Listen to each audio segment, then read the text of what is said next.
Hello guys, welcome back to my channel. আমি রুম্পা চলে এসেছি আবার একটা নতুন ব্লগ নিয়ে। আশা করছি তোমরা সবাই খুব ভালো আছো, সুস্থ আছো। তোমাদের ভালোবাসায় আমরাও খুব ভালো আছি, সুস্থ আছি। তো এই ব্লগটা কিন্তু 6 জানুয়ারি ছিল, একটু লেট হয়ে গেল ভিডিওটা এডিটিং করতে। 6 জানুয়ারি আমার বার্থডে ছিল, ওই জন্য আমাকে সিনেমা দেখতে নিয়ে গিয়েছিল। তো সিনেমাটা কিন্তু আমি দেখেছিলাম আমার ফেভারিট হিরোর। তো অনেকে তো জানো আমার ফেভারিট হিরো কে, মানে যারা যারা আমাকে আগে থেকে চেনো, আর যারা আমাকে নতুন চেনো তারা নিশ্চয়ই জানো না আমার ফেভারিট হিরো কে। সেটা তো অবশ্যই বলবো আমার ফেভারিট হিরোকে। তো একটু ব্লগটা দেখলে কিন্তু তোমরা বুঝতে পারবে যে আমার ফেভারিট হিরোকে। আর দেখো আমি না আজকে না রাস্তার ভিডিওটা একটু বেশি করে নিয়েছি, দেখতে পারছো আকাশটা কিন্তু খুব সুন্দর লাগছিল, ওই জন্য না আমি আজকে এই রাস্তার ভিডিওটা সুন্দর করে নিয়েছিলাম। এসে কিন্তু চা খেয়ে নিলাম। আমি কিন্তু চা খাই না, তবুও চা খেয়ে নিলাম, কারণ ঠান্ডার দিনে দেখবে চা খেতে খুব ভালোই লাগে। আর যখন কোথাও বাইরে ঘুরতে যাবে চা খেতে তো বেশ ভালো লাগে। ওকে তো অনেকবার বললাম চা খেতে, ও চা খেলো না, কারণ ও চা খায় না। আর আমি কিন্তু লাল চাটা খাই বাড়িতে বানিয়ে। এক কাকিমার চা বানাচ্ছিল, সেই কাকিমার চা বানানো দেখে আমার খুব চা খেতে ইচ্ছে হলো, তাই ওকে বললাম একটু আমাকে চা কিনে দাও, আমি চা খাবো। আর বাবানের জন্য মোমো নিয়েছিল। তো দেখতে পারবে আমার বাবান কিন্তু খুবই রেগে যাচ্ছিল, আমি ওর ভিডিও করছিলাম, লুকিয়ে লুকিয়ে আমি ওর ভিডিও করেছি। খুব রেগে যাচ্ছিল, একদম পছন্দ করে না ভিডিও বানানো। তো যাই হোক, ওইভাবেই আমি একটু ক্লিপ নিয়েছিলাম।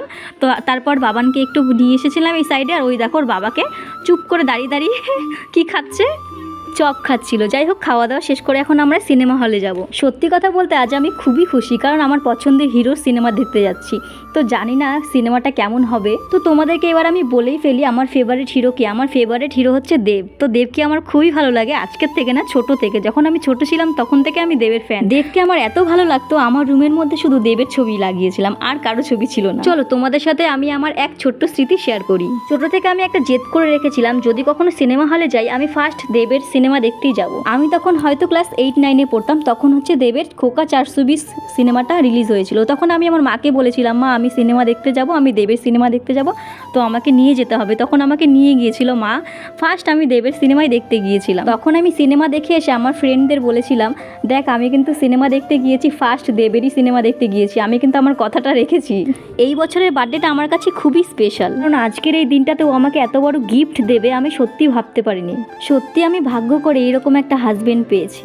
আমার এই ছোট্ট ছোট্ট আবদারগুলো সবসময় পূরণ করার চেষ্টা করে, আর আমাকে খুব যত্নেও রাখে। আমি না বিয়ের আগে সেরকম কোথাও ঘুরতে যাইনি। আমি আমার ফ্যামিলিকে সবসময় বলতাম যে তোমরা আমাকে কোথাও ঘুরতেই নিয়ে যাও না। মাকেও বলতাম, আর মা আমাকে বলতো, দেখবি তুই বিয়ের পরে অনেক ঘুরতে পারবি, যার সাথে তোর বিয়ে হবে সে তোকে অনেক ঘোরাবে। আর সত্যি মার কথাটা ঠিক, সত্যি আমি বিয়ের পর অনেক ঘুরেছি। যাই হোক, তোমাদের সাথে অনেক কিছু শেয়ার করে ফেললাম। তো তোমাদের সাথে গল্প করতে করতে কিন্তু সিনেমাও শুরু হয়ে গেল। আর হ্যাঁ, আমরা কিন্তু দেবের খাদান সিনেমা দেখতে এসেছি। বই দেখতে দেয় না শান্তি করে, একে নিয়ে আসছি বই দেখতে, বেকার নিয়ে আসছি।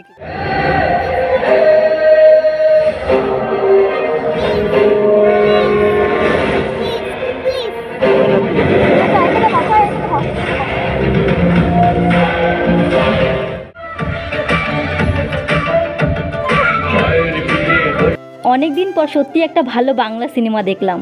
আমরা তো চলে এসেছি খাদান দেখতে, এবার তোমরা আসছো তো খাদান দেখতে। যারা যারা দেখেছো খাদান তো দেখেছোই, আর যারা যারা এখনো খাদান দেখোনি ঝটপট চলে আসো খাদান দেখতে। সত্যি আমার কাছে দারুণ লেগেছে। এখন আমরা সিনেমা দেখে বাড়ি ফিরে যাচ্ছি।